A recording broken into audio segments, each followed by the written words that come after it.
आज़ादी के बाद की शायरी वही सच्ची शायरी रही है जिसमें इनकलाब भी था, एहतजाज भी था, रोमानियत भी थी, और अहद हाजिर में जो कुछ हो रहा है उस पर तनकीद भी थी, तबसरा भी था। और इस अंदाज से वो तनकीद और तबसरा थी और है कि सामीन जो सुनते हैं वो उसकी तायीद करते हैं और ये कहते हैं कि यही सच्ची तनकीद, यही सच्चा तबसरा है।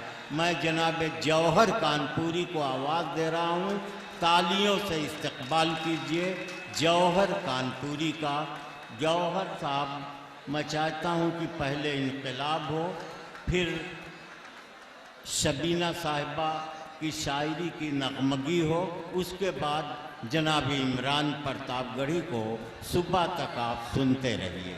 देखिए हजरात, ऐसा है कि मुझे बुला लिया गया है, मुझे शमीम कौसर साहब ने आवाज़ दी तो मैं बिस्वा तक आ गया और बिस्वा आने के बाद यहाँ बैठा तो अनवर साहब ने आवाज़ दी, माइक तक आ गया। अब आप सुने या नहीं सुने मुझे इससे कोई फ़र्क नहीं पड़ता, मुझे बुला लिया गया है तो मैं शेर पढ़ूंगा। सोच के जो आया था वो शेर अगर मौका रहा तो पढ़ूंगा, लेकिन अभी इस वक्त ये शेर पढ़ता हूँ कि मेरे बच्चे बाहर सूरत कनात करने वाले हैं, मेरे बच्चे बाहर सूरत कनात करने वाले हैं, ये भूखे प्यासे रहकर भी इबादत करने वाले हैं। मेरे बच्चे बाहर सूरत कनात करने वाले हैं, ये भूखे प्यासे रहकर भी इबादत करने वाले हैं। मेरे बच्चों के आगे से हटा ले भीख के टुकड़े, ये एक मजदूर के बच्चे हैं, मेहनत करने वाले हैं। बहुत अच्छे, बहुत। मेरे बच्चे बाहर सूरत कनात करने वाले हैं, ये भूखे प्यासे रहकर भी इबादत करने वाले हैं। मेरे बच्चों के आगे से हटा ले भीख के टुकड़े, ये एक मजदूर के बच्चे हैं, मेहनत करने वाले हैं। और शेर सुनिए कि अगर झूठे को झूठा बोलना जुर्म बगावत है, अगर झूठे को झूठा बोलना जुर्म बगावत है तो फिर ये साफ सुन ले हम बगावत करने वाले हैं। अगर झूठे को झूठा बोलना जुर्म बगावत है, क्या बात है, क्या बात है। बिस्वा का ये मुशारा बरसों तक याद रखा जाएगा। तादाद इतनी ज्यादा है, जगह कम है। अब ये शमीम कौसर साहब को क्या तरकीब इस्तेमाल करनी पड़ेगी अगले साल, मैं नहीं जानता कि तादाद कम हो या जगह बढ़े। बहरहाल, अगर झूठे को झूठा बोलना जुर्म बगावत है तो फिर ये साफ सुन ले हम बगावत करने वाले हैं। और वतन की खाक से कह दो हमीदी कौम जिंदा है, वतन की खाक से कह दो हमीदी कौम जिंदा है, अभी इस मुल्क में तेरी हिफाजत करने वाले हैं।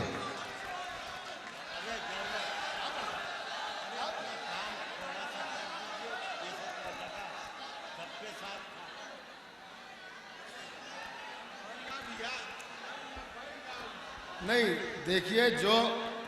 देखिए यहाँ पर तो हम तो आए थे पढ़ने के लिए, लेकिन जब सुना ही नहीं जाएगा तो फिर क्या कोई पढ़ेगा। भाई शायर तो जब भी शेर सुना पाएगा जब आप सुनने पर आमादा हो। अब ये देखिए बेचैनियां कितनी बढ़ी हुई है इनकी, बैठने को नहीं मतलब तैयार हैं। अरे मुशायरे को क्यों बर्बाद कर रहे हैं आप? आपको पता है कितनी मेहनतों से मुशायरा सजाया जाता है और आप पूरी रात अपनी बर्बाद कर रहे हैं, पूरी रात आप बर्बाद कर रहे हैं। जब आए हैं तो थोड़ा सुकून रखिए, थोड़ा सुकून से सुनिए तो शायर शेर भी सुना पाए। सुनाओ भाई, क्या सुनना चाहते हैं? देखिए, जो कुछ भी कलाम मुझे सुनाना है, जब तक मुझे पूरा माहौल नहीं मिलेगा, जब तक वो कलाम मैं सुना नहीं पाऊंगा, जब तक वो सुना नहीं पाऊंगा। आप मुझे सुनना चाहते हैं तो जरा संजीदगी बनाइए, ये अपने पीछे वालों को, अगल बगल वालों को समझाइए कि जरा सा कायदे से बैठे, संजीदगी अख्तियार करें। शेर सुनना है तो हद में दोज़ख की ये जन्नत नहीं देखी जाती, हद में दोज़ख की ये जन्नत नहीं देखी जाती, हमसे बाजार में औरत नहीं देखी जाती।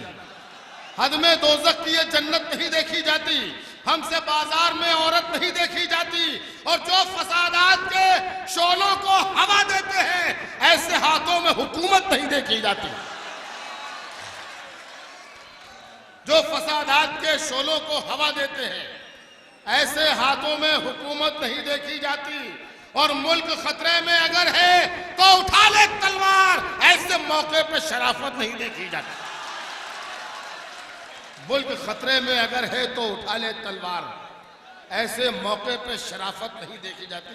बहुत बहुत शुक्रिया आपका कि आपने जरा माहौल बनाया।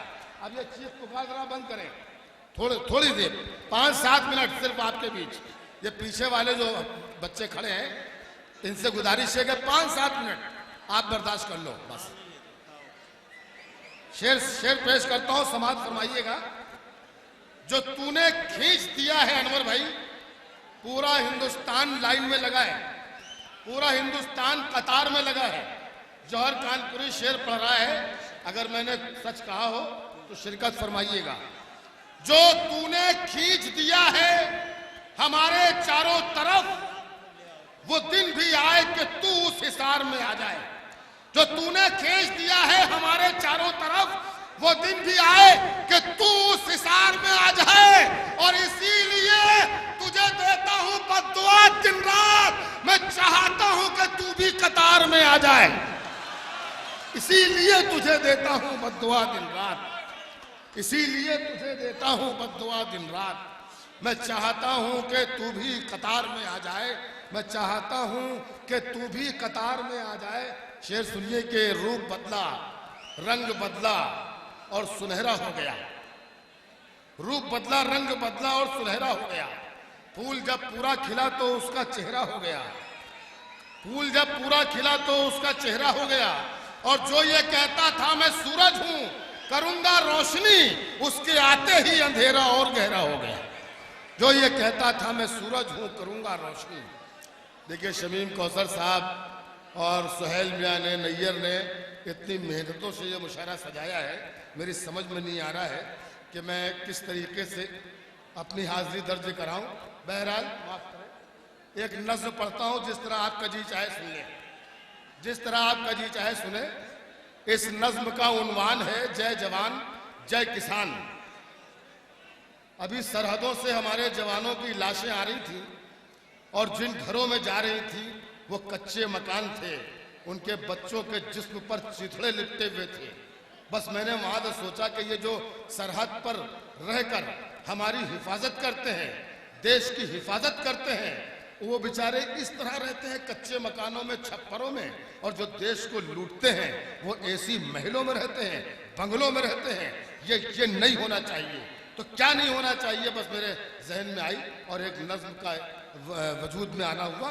ये नज्म पढ़ता हूँ, जय जवान जय किसान।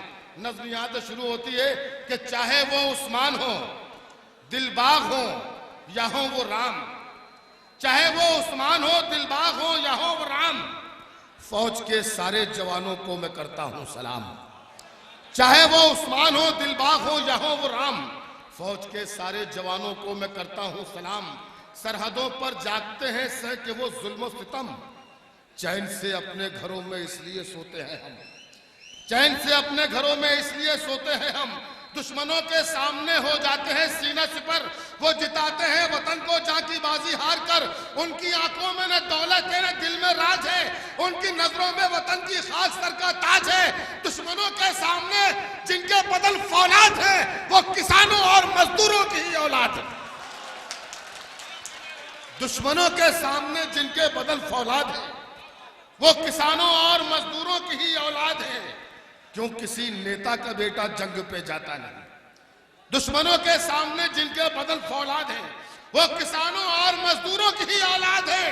क्यों किसी नेता का बेटा जंग पे जाता नहीं, जाके सरहद पर तिरंगा क्यों वो लहराता नहीं। क्यों किसी नेता का बेटा जंग पे जाता नहीं, जाके सरहद पर तिरंगा क्यों वो लहराता नहीं। मेरा अब जनता से कहना है कि होशियारी करे, जब चुनाव आए तो ऐलान ये जारी करे। अब बदल दो मुंसिफों तुम देश के कानून को, आजमाओ इस तरह से लीडरों के खून को। रहते हैं तैयार वो जो खून पीने के लिए, सरहदों पर उनको भेजो 6 महीने के लिए। वाह वाह वाह वाह वाह वाह वाह वाह, बहुत जिंदाबाद जिंदाबाद। नज्म कंप्लीट करूं या ये खत्म कर दूं? पढ़ूं? तो एक बार जोरदार तालियां बजाकर मुझे बताइए कि मुझे नज्म रहते हैं तैयार वो जो खून पीने के लिए, सरहदों पर उनको भेजो 6 महीने के लिए। दोस्तों, आप भी किसी न किसी, कहीं ना कहीं किसी किसान से आपका रिश्ता होगा, आपके खानदान के लोग होंगे। जुड़ के सुनिए, एक दुख है, एक शायर का दुख, आप सबका दुख, पूरे देश का दुख है। रहते हैं तैयार वो जो खून पीने के लिए, सरहदों पर उनको भेजो 6 महीने के लिए। जिनके सर पर ताज है या जिनकी आंखों में है ख्वाब, एक शायर मांगता है आज उन सबसे हिसाब। आप क्यों ये चाहते हैं देश के लीडर हो आप, रहनुमाई आपकी हो, मुल्क के रहबर हो आप। आपकी कुर्बानियां क्या है गिनाएंगे मुझे? क्या किया है देश की खातिर बताएंगे मुझे? आपके घर का शहीदाने वतन में था कोई? क्या वतन के काम आया आपका अपना कोई? जिनके घर के फर्द ने दी जान अपने मुल्क पर, जिनको अपना मुल्क ख्वाबों में भी आता है नजर, अब भी जो कुर्बानियों के वास्ते तैयार है, इस वतन की रहनुमाई के वही हकदार। अब भी जो कुर्बानियों के वास्ते तैयार हैं, इस वतन की रहनुमाई के वही हकदार हैं। नज्म यहां खत्म हो रही है कि जो लहू अपना बहाए, बैठ जा चुपचाप, बैठ, बिठा ले इसको, बैठ, बिठा इसको। सुनिए, अब भी जो रहनुमा होने की अब यह शर्त भी हो लाजमी, रहनुमा होने की अब यह शर्त भी हो लाजमी। रहनुमाई के फकत हकदार है वो आदमी। अब चुनाव में टिकट बस उनको मिलना चाहिए, बस उन्हीं के बाग में ये फूल खिलना चाहिए जिनकी आंखों के उजाले देश को रोशन करें, जिनके पाले देश पर कुर्बान तन मन धन करें, जो सुकून अपना लुटाएं इस वतन के वास्ते, अपनी धरती के लिए, अपने गगन के वास्ते, जो करें तैयार बच्चों को शहादत के लिए, जिनके बच्चे सरहदों पर हैं हिफाजत के लिए, बस उन्हीं को